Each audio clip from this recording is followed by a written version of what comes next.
probably more culturally popular than Mr. Brooks. Well, it's not even close, is it really? No, I mean, like, God bless CM Punk, but come on now. He's no Michael Jordan.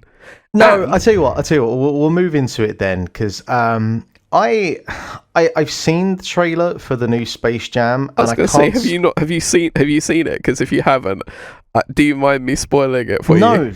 No, I don't care. I've seen the trailer, and I kind of just had a shrug at it. You know, there was nothing there that made me think, okay, this is required viewing. I mean, it's a fucking Space Jam film. Of course it's not going to be required viewing, but I enjoyed the original. I've not seen it in probably 20 odd years. But yeah, I fire away. The new Space Jam. Mark, what is it? I don't know who this movie is for. That's a good start then. I don't know what this movie is trying to accomplish. I mean, the first question I have, and I doubt you have the answer for this, is like, who was clamoring for a new Space Jam? I think Space Jam had a little bit of like the retro revival cultural kind of significance thing a few years ago. You know, people talking about the fact that the old website is still up with like the HTML from the 90s and stuff. And, you know, like there's a few kind of like critical essays and stuff talking about Space Jam, and people that are now our age, like in their late 20s, early 30s kind of thing, have a fond memory of Space Jam because we watched it when we were kids and we didn't realise how unbelievably garbage it was because we watched it when we were kids and we enjoyed it. And you know what? If I watch it now, I still kind of enjoy it, but I can appreciate that it is terrible. Well, yeah, it's kind of the same way that I enjoy Flubber, and I know it's terrible. Yeah, I just like seeing Robin Williams, to be honest. So yeah, so fucking sue me. But I think as well, like the thing with the original Space Jam is that was still in a period where the kind of idea of having live action integrated with cartoons. Obviously, it happened before that. I mean, it'd gone back as far as Roger Disney, Rabbit, well, maybe even further back. Like you think of like Mary Poppins, that kind of thing had already been done. Yeah, but you know, Who Framed Roger Rabbit was unfucking believable, and still to this day is unbelievable. How like the scene alone where you've got Bob Hoskins and he's got Roger Rabbit, like, and he's kind of got him in the sink. Like just that whole scene there, how that's done, is just technically unbelievable. And as you know, we are a pro Hoskins podcast.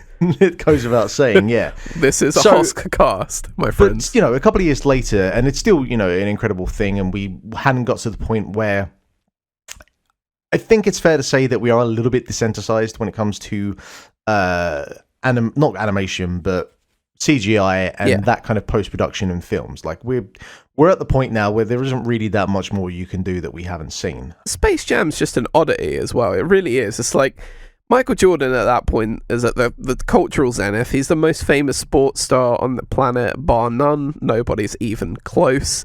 You know, I knew who the Chicago Bulls were when I was like a single-digit age because of Michael Jordan. I probably couldn't have told you one or two other basketball teams at that time. So like when I grow up and watch all the ESPN 30 for 30 documentaries and they're like, oh no, LA Lakers and Boston Celtics were the two big teams, I'm like, what? I had no idea that there was an NBA before the Bulls and Michael Jordan. But you know, like it's strange, like fucking Bill Murray's in the movie, which is odd. You got Wayne Knight, who seemed to be in every sort of like crossover PG kids movie in the 90s, you know, Jurassic Park and all of that. Yeah. Do you think that like that original, I mean, obviously we're here to talk about the new one, but do you think that original Space Jam kind of like Moonwalker was just purely the person there was just, this is a bit of a dick stroking exercise for them and just they're doing it because they can? And I wouldn't want to say a kids movie was a dick stroke. Well, no, I guess. But the thing is, I wonder if it came together because Michael Jordan quit basketball and they thought, right, so now we've got access to Michael Jordan kind of thing. But before they finished the movie, Michael Jordan came back to basketball and they even put that in the movie at the start, which was pretty cool. You know, it told a good story. It basically ended up being the narrative for the film of like him going to his baseball game and then deciding that it was this game that he played with the Looney Tunes against Danny DeVito's Monstars that was the real reason that he came back to basketball, not the fact that he felt like he had unfinished business or whatever, which I quite enjoy. But yeah, the new Space Jam. Look, LeBron James is undecidedly massive, and it makes sense if you're going to emulate it to do it with LeBron James, because he's, other than maybe Kobe and Shaq, since Jordan, I think he's the biggest name that has the most global recognition, so it makes sense to do. But so the actual movie, by the way, Mark, oh my god. Well, I know the movie because it says in the trailer about 10 times that he needs to get his son back. First of all, LeBron is a terrible father. Like the first 10 or 15 minutes of this movie is establishing that LeBron is a terrible, terrible father. He, is too harsh on his kids, making them practice basketball when one of them just wants to make video games, and he's like, no, you're going to basketball camp and you're not trying hard enough and all of this. And after about 20 minutes, I was like, when this kid ran away into the serververse, as they call it in the film, I was like, I totally understand why. Don Cheadle, by the way, oh my god. Yeah, all right. So actually, just to go back there, just to point out that the idea of wanting to get into making video games, it's not exactly like saying I want to run away to the circus or something. That's a pretty legitimate career choice to make. LeBron James's son as well. It's not like he's thinking, if he ends up being incredibly unsuccessful, it's like, well, there's still quite a vast fortune of wealth to sit back on here, I'm not exactly feeling for LeBron James's son, if he doesn't make it doing what he wants to do. But yeah, fucking Don Cheadle in this movie, man. Seriously. Don Cheadle plays Algae Rhythm, which is algorithm, as you can imagine. Yes, I get it, yes. Bear in mind, Mark, this movie had 7 writers. 7 people wrote this movie, and Algae. Well, there's about 30 writers that do Raw every week, so I just imagine it was like the Poochie meeting of something in his face, in your face of attitude, oh yeah, something computer call him Algae Rhythm or something, and then everyone in the writers' room is just Algae Rhythm, good. Yeah. Someone just got a thesaurus, just got a bunch of scientific or computer terms, and just went through until they got one that kind of can turn into a name, I guess. So Don Cheadle decides that. Don Cheadle is a sentient fucking computer algorithm that lives within the Warner Brothers server, and he decides that he needs everyone's attention to kind of get himself over, basically. And to get himself over, he wants to use LeBron James's clout. But are you sure that this film is not actually the sequel to The Lawnmower Man? It's not far away. LeBron James is like, nah, this sucks, I don't want to do this idea. And so LeBron James, twice within the first 20 minutes, I'm like, man, LeBron James looks like an asshole in this movie. Really does. And then for some reason, Algae Rhythm, Don Cheadle, by the way, Don Cheadle, whatever he was paid for this movie, it really wasn't enough, because he really is trying hard. You can see the sweat on his forehead. He's just like, right, I'm going to show up LeBron James. So what he does is, and this is an uncomfortable sentence, is he lures his child into a room with a big computer in and sucks him into it. And I'm like, oh, okay, this is uncomfortable now. But then luckily LeBron gets there, afterwards. And then, Mark, we are bombarded for about 20 minutes with Warner Brothers properties and things like Casablanca that kids have no idea.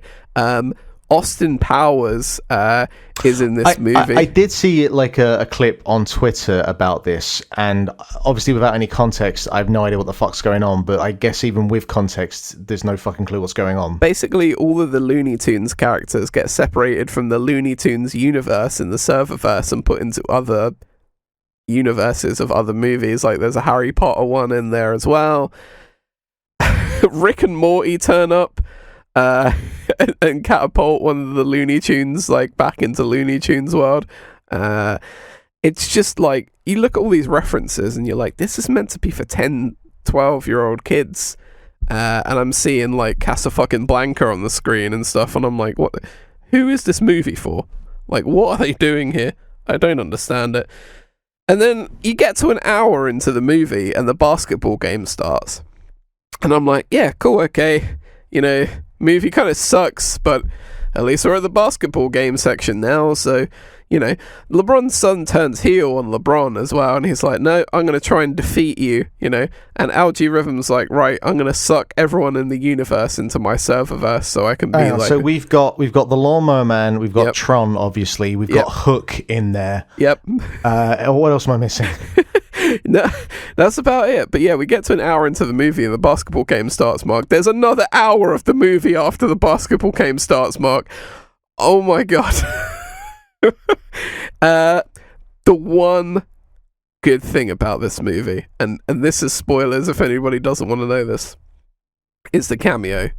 So, halftime, as you can imagine, LeBron's team, which is the Looney Tunes and LeBron James, versus some like computer creations from LeBron's son's video game that LG Rhythm has tweaked to make seemingly impenetrable, and they have like 1,000 points or something to like 50, and it's like, wow, there's no way they're coming back from this one, wink wink. Anyway, they're like, here he is, we've got someone to help us, and there's like a slow fade up of someone, and they're like, yes, there he is, his royal airness, he's returned, he's the king, blah blah blah, all of this thing like hyping up Michael Jordan, and it pans up and it's Michael B. Jordan just with a popcorn. He's like, oh hey guys, I'm really enjoying the game so far.